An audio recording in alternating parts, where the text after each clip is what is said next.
Hi, I'm Shreni and I'm a radio producer, an exec producer and director of Solis Productions. I launched the BBC Introducing show on the Asian Network in 2021 and I recently won that show and the official British Asian music chart with my own production company. I'm also a freelance radio producer. So an average day for me as a producer involves listening to a lot of music. On a show day, I travel up to Birmingham, I build the schedule, I do some editing and check that everything for the live show is ready. This includes making sure that things like the script is correct, we've got questions for the interview right, and most importantly, that all the music is clean. I then dive into the live show. We might have interviews to record beforehand, so I'll be setting up the studio, making sure that they're on the line as well. And then during the live show, it's a lot of fun. My main aim is to make sure that the show is high energy. I've got to be on task for in case anything goes wrong and be really on top of things like my OBIT procedures. Then as an exec, my role is more nurturing and guiding. I help other APs and producers get to a higher level and offer a lot of support and feedback for their shows as well. My absolute favourite part of my job is listening to tons of new music and getting those artists right at the beginning of their journeys. It's also great when you can bring them along to a music festival or a session and really see how much you've been able to help their journey.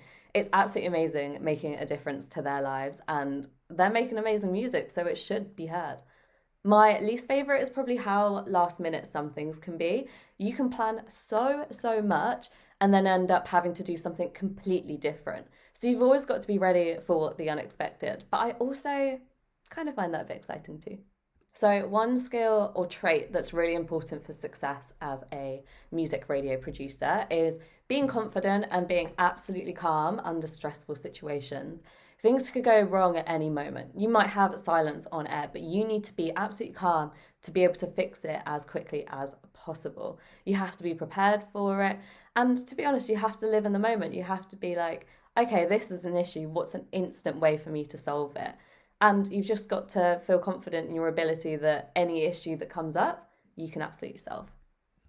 My journey in radio started at Leeds Student Radio, which I absolutely loved. I presented, I produced, I was part of the committee, and I just had a really good time getting into music and radio. I then applied for a Women into Programming apprenticeship with Bauer Media. I AP'd on a few breakfast shows there and then ended up working my way up to producing the Birmingham Breakfast Show.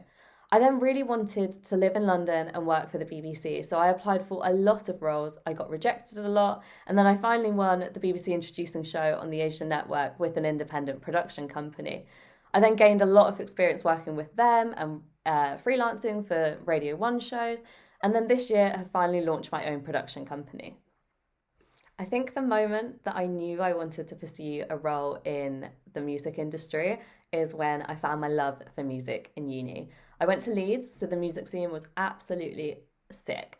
As I did more student radio, I went to live gigs. I just loved the atmosphere. I loved listening to music. I loved how it made me feel. And so I knew I wanted to work for music radio. But more importantly, a lot of the artists that I saw in Leeds were at the beginning of their journey, and it felt like such a special moment to be able to hear them at that point and then follow them as they got bigger. So that's when I knew that I wanted to work for music radio, but I also wanted to elevate other musicians and really put the spotlight on people that are making great music.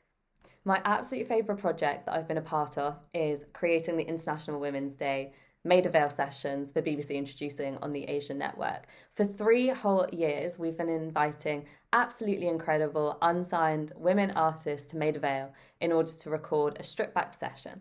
And they've been absolutely fantastic. It is so great seeing people have their first time at Maida Vale. It's such an iconic studio. People are so excited. And also, so many legends have performed there as well, like Beyonce and the Beatles. So telling the artists that they've stood where Beyonce has performed, I absolutely love the gobsmacked look on their face. So one piece of advice I have for someone entering the radio industry is to get to know everyone. Be really enthusiastic, be really keen to learn, and have such a positive attitude, because that honestly gets you so far. But when you're looking for jobs, work experience and schemes are so, so important. It's all about getting your foot in the door, which I know can be quite difficult as well. But if you found a passion, say if you're really into music from your local area, then shout about it. Write a blog, be on social media, go to those gigs and speak to the people that are right there. You never know who you're going to meet and where that meeting or where that informal chat is going to take you. So be positive, be happy, be enthusiastic, and be prepared to talk to a lot of people. My 5 favourite Asian artists at the moment are Surya Sen, Steel Bangles, Bombay Mami, Artie, and Joy Crooks. Each artist is absolutely fantastic at what they do. They're a mix of different genres and backgrounds, but the great thing about each of them is that they make me feel amazing. I love feeling the high energy when I'm listening to artists like Surya Sen or Bombay Mami or Artie, but then also really getting in my feels when I'm listening to Steel Bangles or Joy Crook. So if you haven't heard of either of them, please, I urge you, go on a walk, especially now when it's sunny, and have the best time ever.